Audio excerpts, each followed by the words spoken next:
विष्णु भक्त कसाई की सच्ची कहानी। किसी नगर में सदना नाम का एक कसाई रहता था। उसका मांस बेचने का व्यापार था। साथ ही वह भगवान विष्णु का बहुत बड़ा भक्त था। वह मांस काटते समय और बेचते समय दिन भर भगवान विष्णु का नाम लिया करता था।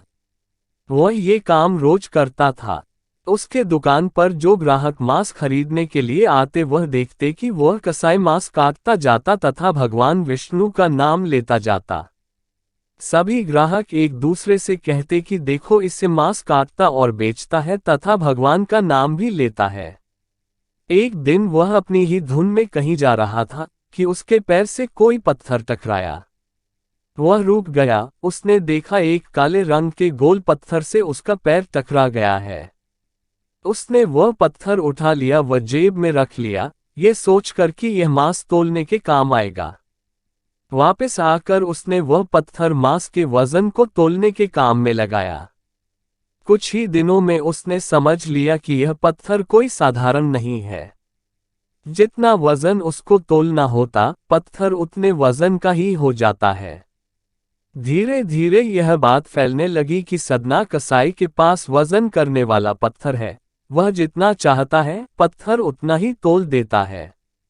किसी को 1 किलो मांस देना होता तो तराजू में उस पत्थर को एक तरफ डालने पर दूसरी ओर 1 किलो का मांस ही तुलता। अगर किसी को 2 किलो चाहिए हो तो वह पत्थर 2 किलो के भार जितना भारी हो जाता। इस चमत्कार के कारण उसके यहाँ लोगों की भीड़ जुटने लगी। भीड़ जुटने के साथ ही सदना की दुकान की बिक्री बढ़ गई। बात एक शुद्ध ब्राह्मण तक भी पहुंची। हालांकि वह ऐसी अशुद्ध जगह पर नहीं जाना चाहता थे जहां मांस कटता हो व बिकता हो, किंतु चमत्कारिक पत्थर को देखने की उत्सुकता उसे सदना की दुकान तक खींच लाए। दूर से खड़ा वह सदना कसाई को मीट तोलते देखने लगा। उसने देखा कि कैसे वह पत्थर हर प्रकार के वजन को बराबर तोल रहा था।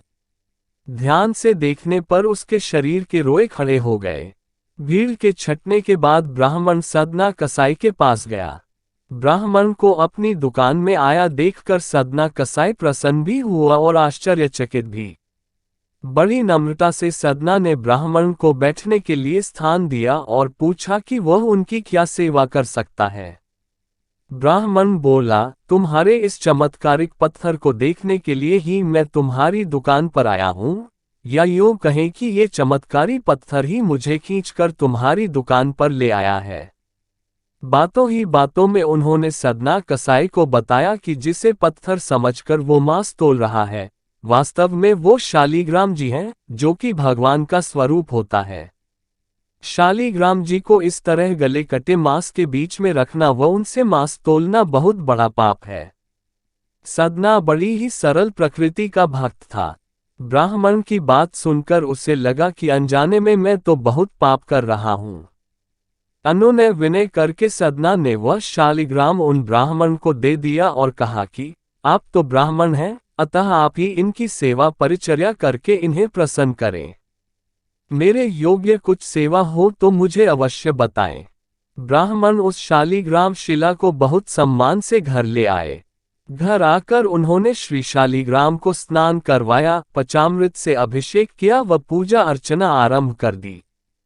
कुछ दिन ही बीते थे कि उन ब्राह्मण के स्वप्न में श्री शालिग्राम जी आए व कहा, हे ब्राह्मण, मैं तुम्हारी सेवाओं से प्रसन्न हूँ, किंतु तुम मुझे उसी कसाई के पास छोड़ आओ। स्वप्न में ही ब्राह्मण ने कारण पूछा तो उत्तर मिला कि तुम मेरी अर्चना पूजा करते हो, मुझे अच्छा लगता है, परंतु जो भक्त मेरे नाम का गुणगान कीर्तन करते रहते हैं, उनको मैं अपने आप को भी बेच देता हूँ। सदना तुम्हारी तरह मेरा अर्चन नहीं करता है, परंतु वह हर समय मेरा नाम गुनगुनाता रहता है, जो कि मुझे अच्छा लगता है, इसलिए तो मैं उसके पास गया था। ब्राह्मण अगले दिन ही सदना कसाई के पास गया व उनको प्रणाम करके सारी बात बताई व श्री शालिग्राम जी को उन्हें सौंप दिया। ब्राह्मण की बात सुनकर सदना कसाई की आंखों में आंसू आ गए।